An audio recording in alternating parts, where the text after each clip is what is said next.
Radhe Radhe friends. तो अभी बज रहे हैं रात के 7:30 और मैं आ गई हूँ खाटू श्याम बाबा के मंदिर, क्योंकि आज है एकादशी।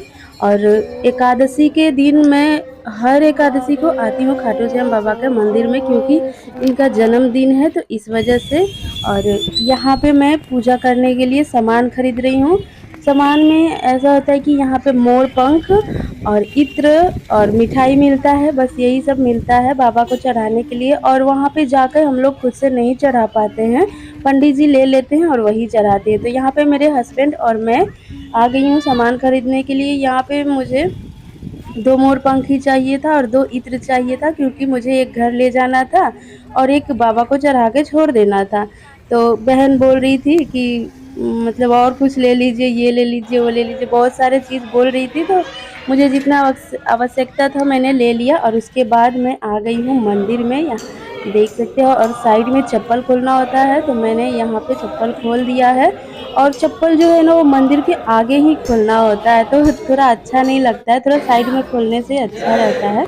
तो यहाँ पे मैं पूजा पाठ मेरा सब कुछ हो गया था, उसके बाद मैं बैठ गई हूँ। यहाँ पे सब लोग हनुमान चालीसा और बाबा का जयकारा लगा रहे थे, जितने लोग थे, तो मैं वही यहाँ पे बैठ के मैं भी उन लोगों के साथ में जयकारा लगा रही थी। यहाँ पे ये सब लोग बैठे हैं ना, यही लोग हनुमान चालीसा पढ़ रहे थे बहुत ज़ोर ज़ोर से।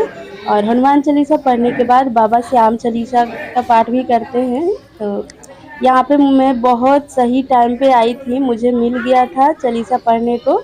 तो चालीसा पढ़ने के बाद में मैं फिर से यहाँ पे बाबा के पास में आ गई हूँ, और मेरी जो भी बातें मैं बाबा को बोलते रहती हूँ, और बाबा मेरी बहुत सहायता करते हैं। बाबा का इतना ज़्यादा कृपा है ना कि मैं क्या ही बताऊँ। और इधर में साइड में छोटे से बजरंगबली के मंदिर है, एकदम छोटे से हैं बाबा, तो साइड में रखा हुआ है, तो मैं प्रणाम कर लिया और मेरे पीछे पीछे मेरे हस्बैंड भी प्रणाम कर लिए, और उसके बाद मेरी बेटी लोग भी। और यही है मंदिर, यहाँ पे बहुत भीड़ लगा रहता है एनी टाइम।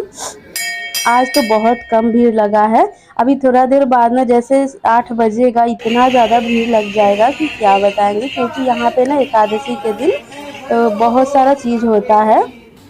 तो इसी वजह से तो मैं जल्दी आ गई थी, क्योंकि भीड़ भाड़ में बच्चे छोटे छोटे लेकर जाना बहुत मुश्किल था। और यहाँ पे पंडित जी सबको मोरपंखी के झाड़ू से झाड़ा लगा रहे थे, ताकि जिनके भी दुख भुलाए सब दूर हो जाए। तो हम लोग यहाँ पे पूजा पाठ करने के बाद मंदिर में थोड़ा देर बैठने के बाद आ गए हैं मंदिर के बाहर, और बाहर थोड़ा बैठ गए हैं, क्योंकि मेरे बच्चे लोग यहाँ पे खेलेंगे। आज का मौसम बहुत सुंदर हो गया था, और बाहर में भी सब लोग बैठे रहते हैं। और ये है फील्ड, यहाँ पे क्रिकेट कुछ भी खेला वाला होता रहता है। तो यहाँ पे मैं सोची कि थोड़ा देर बैठ जाऊंगी, मेरे हस्बैंड ही बोले कि चलो बैठते हैं, बच्चे हवा में खेलेंगे कूदेंगे। तो यहाँ पे देखिए मेरी दोनों बेटियाँ कितना अच्छा से खुशी खुशी खेल रही थी। तो मुझे बहुत अच्छा लगा कि दोनों कितना प्यार से खेल रही है। घर में भी खेलते रहती है, पर घर से बाहर निकलना उतना अच्छा नहीं है, तो घर में जितना हो सकता है खेलती है। और अभी गर्मी का इतना ज़्यादा मौसम हो गया है ना, इतना ज़्यादा गर्मी पड़ रहा है हमारे यहाँ कि जीना मुश्किल हो गया है। चेहरा में छोटे छोटे पिंपल भी आ गए हैं गर्मी के मारे, और चेहरा में तो इतना ज़्यादा गर्मी लगता है कि क्या ही बताएं। मैं तो डेली बर्फ़ लगाते रहती हूँ ताकि थोड़ा ठंडा रहे। और मेरे बच्चे दोनों खेल रहे थे, और हम दोनों पति पत्नी इधर साइड में बैठे हुए थे। ये देखिए मेरे हस्बैंड को कैसे इतना गहरा सोच में बैठे हुए हैं, ये देख रहे हैं मोबाइल। और मैं इनसे बार बार पूछ रही थी कि ऐसा क्या देख रहे हैं मोबाइल में इतना गहराई से।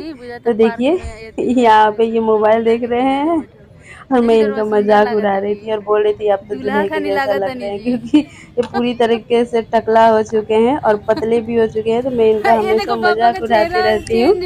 और देखिए ये मेरी बेटी है, बड़ी वाली बेटी है, देखिए इन दोनों बाप बेटी का जो रिश्ता है ना, देखिए कैसा है। मैं तो अपने पापा से अच्छी तरीके से बोल भी मैं नहीं पाती हूँ, हम लोग नज़र झुका के पापा से बात करो, थोड़ा दूरी पे जितना बात करना उतना ही करो।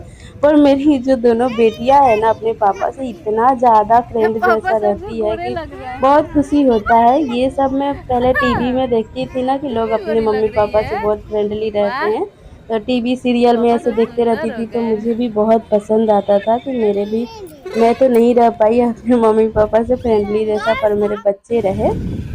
और मुझे बहुत अच्छा लगा। फिर थोड़ा देर बैठने के बाद में मैं सोची कि बच्चों के लिए कुछ खाने को ले लूँ, और इधर भिखारी लोग भी बैठे रहते हैं तो उनको भी देने के लिए, तो यहाँ पे मैं 2 बिस्किट का पैकेट ले ली हूँ और अपनी दोनों बेटियों के लिए मिठाई ले ली हूँ। और मैं इधर दे दूँगी भिखारी लोग को, यहाँ पे बैठे रहते हैं, क्योंकि कहीं भी मंदिर में जाने के बाद भिखारी को अगर नहीं देते हैं तो ऐसा माना जाता है कि पूजा संपन्न नहीं होता है। মনে রাখবেন আগামী 23শে এপ্রিল খড়গপুর সদর বিধানসভা নির্বাচন। আর এই নির্বাচনে খড়গপুর সদর কেন্দ্রে তৃণমূল কংগ্রেসের उसके बाद मैं घर आने लगी हूँ। रास्ते में मुझे यहाँ पे 4 गाड़ी मिला था जो कि बहुत ज़्यादा आवाज़ कर रहा था, वो लोग परेशान कर रहे थे। మసనపల్లి నియోజకవర్గం నుండి కాంగ్రెస్ తరపున ఎమ్మెల్యేగా పోటీ చేయుచున్న మన స్థానికుడు తెలుగు ప్రజల గుండె చప్పుడు తెలుగు వారి అభివృద్ధికి మారుపైన శ్రీ ప్రదీప్ సర్కార్ గారి రెండు పూల గుర్తుపై ఈ అమూల్యమైన ఓటు వేసి అత్యధిక మెజారిటీతో గెలిపించే ప్రార్థన। और ये ममता बनर्जी की तरफ से है। तो अब मैं अपने घर की तरफ जा रही हूँ। घर जाने के बाद अभी मुझे खाना भी बनाना है, तो अभी मैं चल दे रही हूँ। और मैं डेली जब भी यहाँ पे आती हूँ ना, मैं बाइक से ही आती हूँ। आज कैसे रही? यहाँ पे बहुत ज़्यादा नज़दीकी है, हमारे घर की तरफ ही है, ज़्यादा दूर नहीं है, तो इसी वजह से मैं बाइक से ही आ जाती हूँ अपने हस्बैंड के साथ में हमेशा। तो अब मैं आ चुकी हूँ घर पे, और घर पे आने के बाद में मैं यहाँ पे खाना बनाने का तैयारी करने लगी हूँ। यहाँ पे मैं बनाऊँगी आज सब्जी और रोटी। कहीं बाहर जाकर उसके बाद घर आओ तो घर आने के बाद कुछ बनाने का मन नहीं करता है, पर मजबूरी है। अगर नहीं बनाऊँगी तो बच्चे और हस्बैंड भूखे रह जाएंगे और मैं भी भूखे रह जाऊँगी इस वजह से। और उधर रास्ता में ना कोई होटल वगैरह नहीं है, नहीं तो हम लोग खा के आते। नॉर्मल सा मंदिर है, और मंदिर के बाद डायरेक्ट हम लोग के घर का रास्ता चालू हो जाता है, और रास्ता में कुछ है नहीं, बस नॉर्मल चॉकलेट वगैरह का दुकान है। तो इसीलिए बाहर से हम लोग खाए भी नहीं और डायरेक्ट घर आ गए। और ऐसे भी मंदिर से सीधे घर आना चाहिए, कहीं भी नहीं रुकना चाहिए।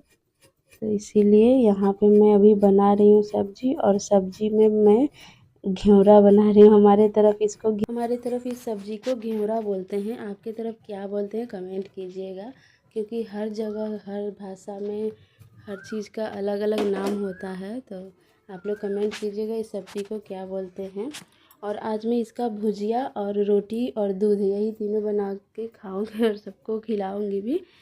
तो लाइफ में बिजी रहना बहुत ज़्यादा ज़रूरी है फ्रेंड्स। अगर हम बिजी रहते हैं ना तो हमारे दिमाग में कोई निगेटिव सोच नहीं आता है और बहुत अच्छा रहता है।